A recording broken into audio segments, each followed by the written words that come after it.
teman-teman semuanya, jumpa lagi dengan saya Ed Syahrial.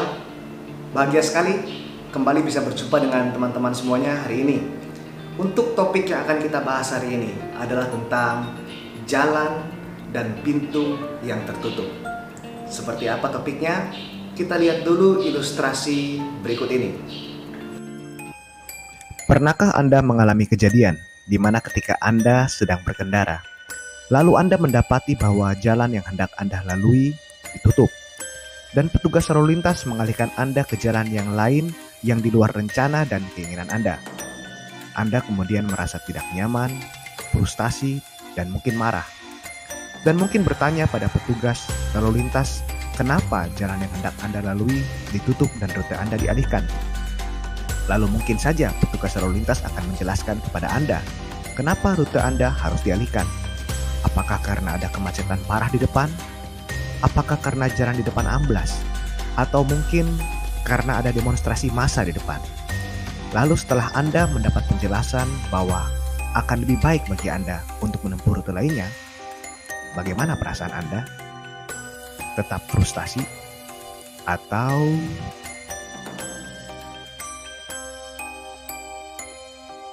Seperti pada ilustrasi tadi, di dalam kehidupan kita pun seringkali kita berhadapan dengan situasi yang sama, di mana keinginan kita atau jalan yang ingin kita tempuh, tapi jalan itu seolah-olah tertutup bagi kita. Pintu yang sudah kita ketuk berulang-ulang, namun pintu itu tak kunjung dibukakan bagi kita. Namun perbedaan mendasar dengan ilustrasi tadi adalah, di dalam ilustrasi tadi, alasan kenapa jalan itu ditutup, alasan kenapa jalan itu harus dialihkan pada rute yang lain, dapat diketahui di awal, dapat terungkap di awal. Namun dalam kehidupan kita, terkadang alasan kenapa jalan yang kita pilih seolah-olah tertutup bagi kita, alasan kenapa pintu yang sudah kita ketuk tapi tidak dibukakan bagi kita, tidak pernah diungkapkan pada kita di awal. Sehingga kita menjadi mudah frustasi, kita kecewa, kita marah, karena seolah-olah semua yang terjadi di luar rencana kita tidak sesuai dengan apa yang kita inginkan. Kita mulai mencari orang-orang untuk bisa kita salahkan. Dia yang menutup jalan bagi saya, atau mereka yang sengaja tidak membukakan pintu bagi kita walaupun sudah kita ketuk berulang-ulang. Bahkan mungkin ada dari kita yang sampai menyalahkan Tuhan atas jalan yang ditutup dan pintu yang tak kunjung terbuka bagi kita. Namun sungguh kita tidak tahu, bisa saja jalan yang tertutup bagi kita karena itu bukan jalan yang terbaik buat kita. Bisa saja pintu yang sudah kita ketuk namun tak kunjung terbuka sebab ada pintu lain yang lebih baik yang sedang menanti kita. Teman-teman, jadilah sabar untuk memberikan kesempatan pada kehidupan menunjukkan pada kita setiap fakta dan kejadian secara bertahap sesuai dengan waktunya. Saya teringat ketika saya berumur 16 tahun, saya harus menjalani operasi pada kaki saya.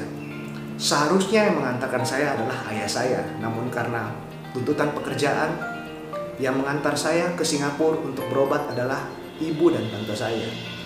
Namun karena minim pengalaman, mereka memilih dokter yang keliru. Hasilnya adalah operasi yang gagal. Ketika akhirnya ayah saya datang dan membawa saya ke tempat lain, ke dokter lain untuk dilakukan repair. Setelah melakukan repair, dokternya mengatakan bahwa karena ini adalah operasi repair, maka akan membutuhkan waktu yang lebih lama untuk recovery. Yang artinya adalah, satu, karena dokter itu berada di kota yang berbeda dengan sekolah impian saya, maka saya tidak bisa bersekolah di sekolah yang saya impikan. Yang kedua, karena waktu recovery yang dibutuhkan lebih lama, maka saya tidak bisa melanjutkan sekolah tahun itu juga. Saya harus menunda sekolah selama 1 tahun, kecuali saya bisa recovery dengan luar biasa cepat. Namun seberapa keras saya berupaya, seberapa banyak saya berdoa, hasilnya tetap sama. recovery-nya berjalan sesuai dengan apa yang sudah diprediksi oleh dokter itu. Sehingga saya harus menunda sekolah 1 tahun, dan ketika melanjutkannya tahun berikutnya tidak bisa sekolah di sekolah yang saya impikan karena berada di kota yang berbeda dengan tempat praktek dokter yang melakukan repair pada operasi saya.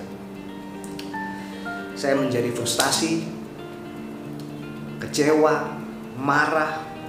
Tapi sungguh, apa yang mampu dilakukan oleh seorang anak umur 16 tahun saat itu kecuali menerima apa yang sudah terjadi.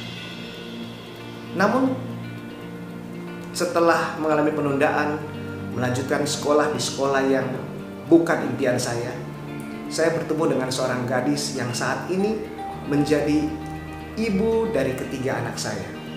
Bisa dipastikan saya saat ini sangat bahagia, sangat senang. Tapi perhatikan ini, apa yang terjadi jika semua fakta itu diungkapkan pada saya langsung di depan? Bahwa untuk bisa bertemu dengan istri saya, untuk bisa memiliki 3 anak saya saat ini, saya harus sakit, ayah saya harus sibuk, ibu dan tante saya harus mengantarkan saya pada dokter yang salah, dokter itu melakukan operasi yang keliru, sehingga harus di-repair, istirahat 1 tahun, tidak bisa sekolah di sekolah impian. Mungkin saya bisa menjadi sangat frustasi saat itu. Tapi teman-teman, sejak saat itu saya belajar untuk bisa menerima fakta kehidupan, menerima setiap kejadian yang kita alami satu persatu sesuai dengan waktunya. Jika dulu saya hanya berdoa bersyukur atas pintu yang dibukakan bagi saya, sekarang saya pun banyak bersyukur atas semua pintu yang sengaja ditutup bagi saya. Saya berterima kasih karena ayah saya sangat sibuk saat itu. Saya berterima kasih karena saya harus sakit saat itu. Saya berterima kasih karena ibu dan tante saya salah memilih dokter. Saya bahkan berterima kasih karena dokter itu tidak cukup hebat sehingga melakukan kesalahan yang berdampak pada tidak bisa saya masuk ke sekolah impian saya dan penundaan sekolah selama 1 tahun. Itu kejadian nyata yang saya alami. Atau mungkin teman-teman ingat akan ceritanya Jack Ma, yang sebelum mendirikan Alibaba.com, Jack Ma sempat ditolak 30 kali, mengalami penolakan dan pintu yang ditutup sebanyak 30 kali.